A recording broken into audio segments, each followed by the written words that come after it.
Hello, and welcome to the Tavern Chat Podcast. I'm your host, Eric Tenkar, your bartender in the OSR, your main proprietor at the Tenkar's Tavern blog. Discord server, Mimi group, Facebook group, Twittering, Instagram. I lax there, I understand that. YouTube.com/Eric Tenkar, ERIKTENKAR. Bonus material. Tomorrow night, Bad Mike and myself should be up there doing a tavern chat live, talking crit. You get about an hour and a half of us talking about the RPG industry and other assorted stuff.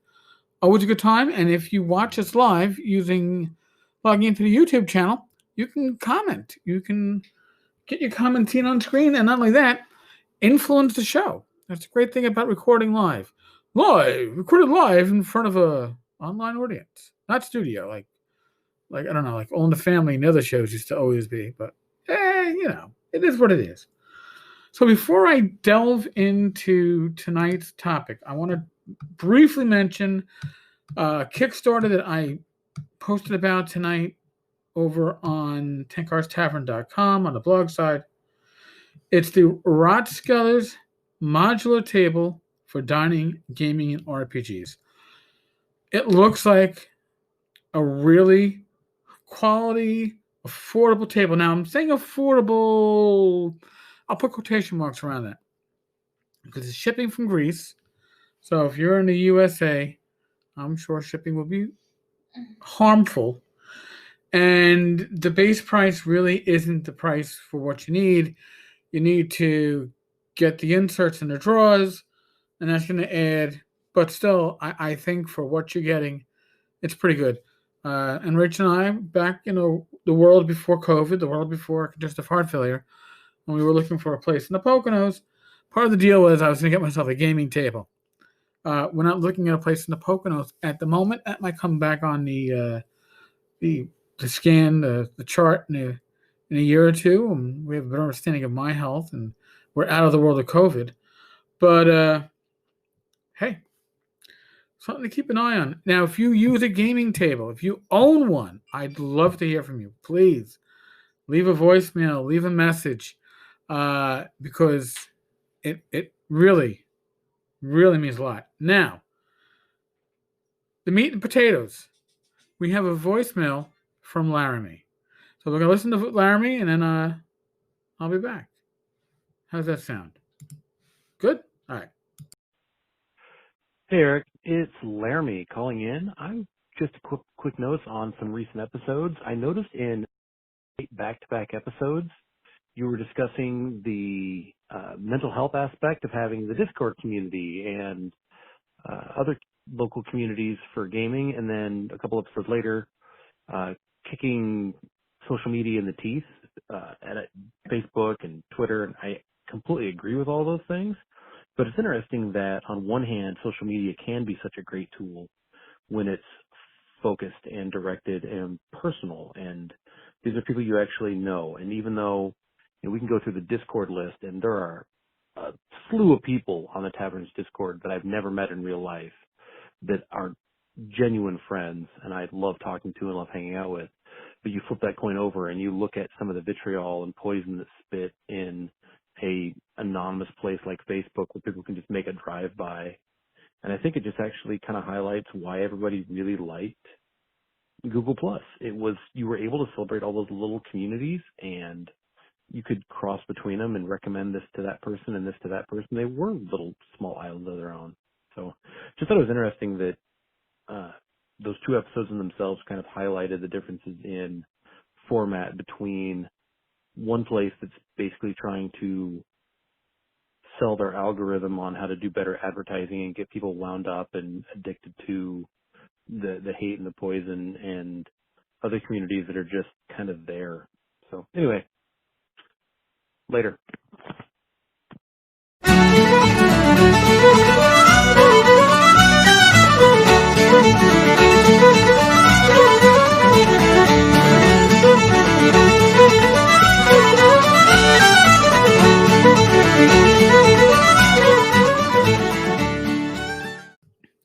Well, Laramie, I think that you strike the nail on the head.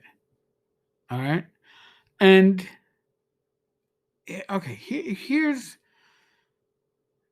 where it gets interesting. All right. I've got 3,050 friends, we'll use quotation marks on friends, on Facebook. I had just short of 10,000 have me in their circles on Google Plus. Now, today is election day in the States, November 3rd, 2020.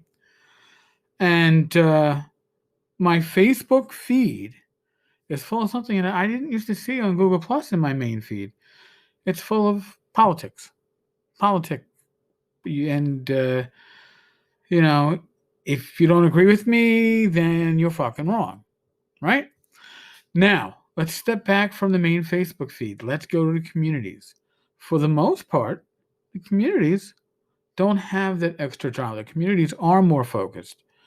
The communities have rules established. Right? It's like usually it's no politics.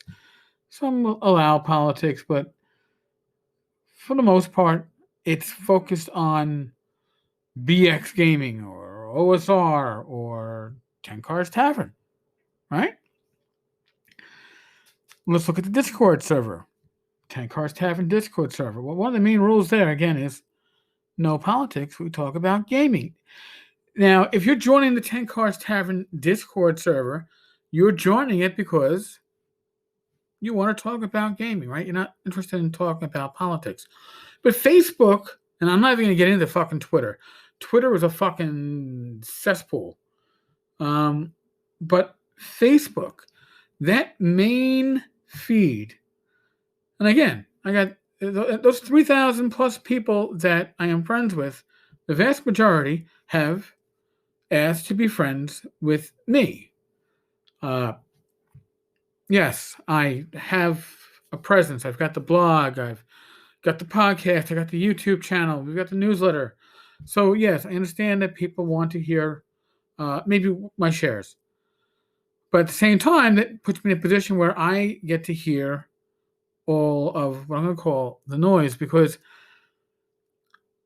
whereas myself on my general Facebook feed, I will share to my social media, here's the new blog post, here's the new podcast episode.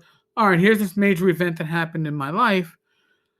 I don't think that anybody on Facebook wants to hear my fucking politics, right? Nobody wants to hear what I feel, what I think, and hear me tell them how to fucking vote and what they should believe and what their thoughts should be on religion, right? Nobody wants to hear that shit.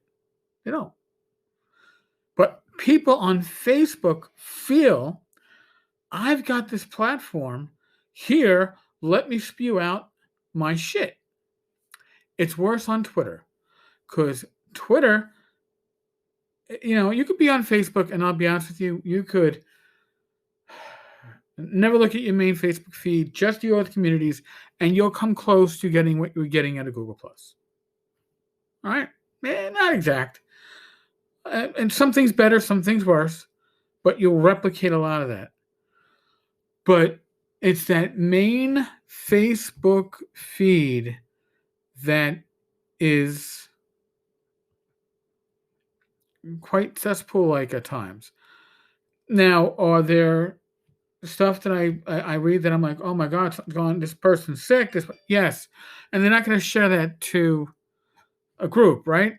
You go and you're like, oh, and they like me. I lost my cat, Ashley, nearly 3 weeks ago. It was heartbreaking for me. I shared it. And people honestly gave me, great feedback and compassion, and it helped. Right? But I didn't go on to Facebook and say, this is my political views, and if you think differently, you are shit. Because that's generally what people are doing, right?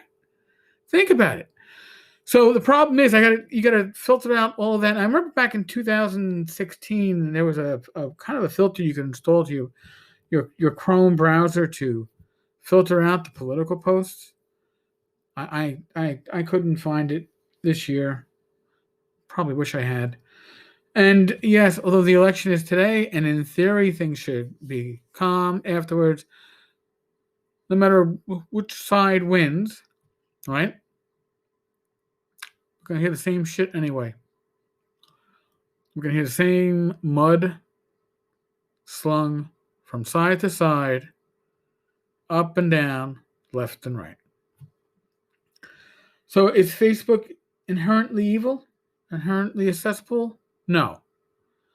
Are the people that inhabit Facebook inherently evil, inherently cesspool like? No. Because they show, for the most part, in the groups, that they can behave like civilized people and actually have conversations without regarding, without falling back into the name calling and the ultimatums. And my view is the only correct view, right? Because that's what happens with politics and religion and social issues. Anybody that disagrees with you is the devil incarnate, right? And that therein is the fuck up of social media. And I'm talking about Facebook because Twitter, if Twitter burned up tomorrow, it would never be missed by me. Swear to God. I would miss Facebook. But I would miss Facebook more for the groups and for the individuals. And I'll be honest with you, that I actually know, like you're saying, that I actually know in person. Right? And the people that I can go, oh, somebody else lost a pet, or this person lost their family member, or there's a health issue going on, or hey, there's a new release, and look at that. It's great to hear, and let me support them. But I don't want to hear the fucking politics. I don't. Really. And the other problem with social media is that people act like they personally have no filter, and they wait, they don't, because they know that if somebody comes back and confronts them on their beliefs, they're going to do one of two things, or maybe both, right? They're going to tell that person that they are a fucking moron and a Nazi, commie, socialist, fascist, something like that. Some combination of those words. Or they're going to block them and not have to hear another word they say, right? Because that's usually what happens on Facebook. You get into an argument and it isn't like a civil argument. It doesn't happen that way. If somebody else is, quote, winning the argument against you or making valid points that upset your personal view, well, fuck him, I'm blocking him. Fuck her, I'm blocking her. So it's very schoolyardish. I know you are, but what am I? Type of deal. So, that being said, it's almost 8 o'clock on election night, which means tonight's drama will start. I am not looking at Facebook main feed at all for the next few days. I don't want to see the meltdown or the gloating or the whatever it's going to be. I don't give a fuck. I'll look at the groups that I'm in, the gaming groups, and we'll talk in there. But yeah, the main feed, a vile cesspool of scum and villainy. Bum, bum, bum. All right, folks. On that note, I hope you voted. If you didn't vote, you got no right to bitch. I told my son that. My son admitted today he didn't go, he didn't vote, he didn't plan to because he said my vote doesn't count. Well, you know what? If the candidate that he would have supported doesn't win, fuck him, right? Because he lost that right to bitch and complain by not placing his vote.